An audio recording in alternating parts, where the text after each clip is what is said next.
ఈరోజు మష్రూమ్ కూర ఎలా చేయాలో చెప్తాను చూడండి.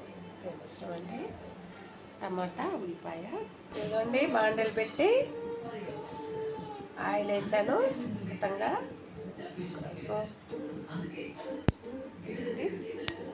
సోపు, కొంచెం సోపు, ఒక పట్ట, ఒక ఏలక, కొంచెం ఆవాలు, ఒక ఏలక, ఒక 2 లవంగాలు చూడండి.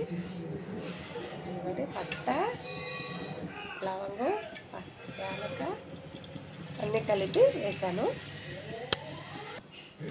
ఇదంటే ఉల్లిపాయలు వేసేసుకున్నాను చూడండి. తగినంత సాల్ట్ వేసేసుకున్నాను. అందులో కొంచెం వేసాను, మళ్ళీ వేసుకున్నాను చూడండి. ఉల్లిపాయ వేగాయి. ఇప్పుడు అల్లం పేస్ట్ వేసేసుకున్నాను. ఇదండి నిజంగా ఎక్కువ వేయలేదు, కొంచెం వేస్తున్నాను.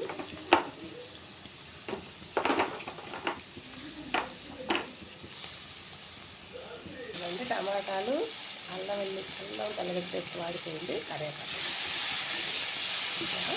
ఇప్పుడు ఇదండి తరిగి పెట్టుకున్న పుట్టగొడుగులు వేసాను.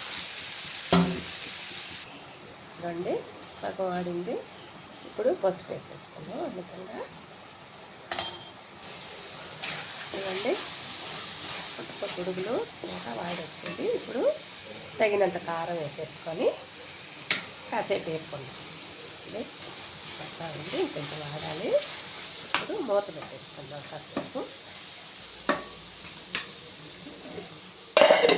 చూడండి, నేను ఇదిగోండి గిన్నె పెట్టి ఆవాలు వేసాను చూడండి.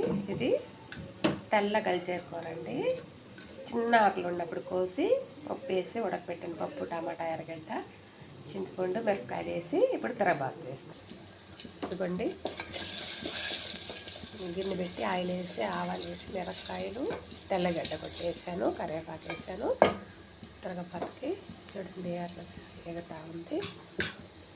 ఇప్పుడు ఇదండి ఆకుకూర, ఇదండి తలగల్లి చెరాకు, దీన్ని ఇందులో వేసేసుకుంటాను. ఉడిపోయిందండి ఆకుకూర వేసాను, ఉడికిపోయింది. ఉప్పు వేసి వేసాను, మెదుపుకున్నాను. ఆరోగ్యానికి మంచిదండి, తినండి. స్టవ్ కట్టేస్తాను, ఉడికిపోయింది. వేసాను. ఇదిగోండి పుట్టగొడుగు కూర ఆకుకూరలోకి నంచుకోండి. ఇది చాలా బాగుంటుంది. కొంచెం ఉడకాలి. ఇదిగోండి మష్రూమ్ కర్రీ అయిపోయింది. నేను చేసిన మష్రూమ్ కర్రీ నచ్చినట్టయితే లైక్ కొట్టండి, షేర్ చేయండి, సబ్స్క్రైబ్ చేయండి. నమస్తే అండి.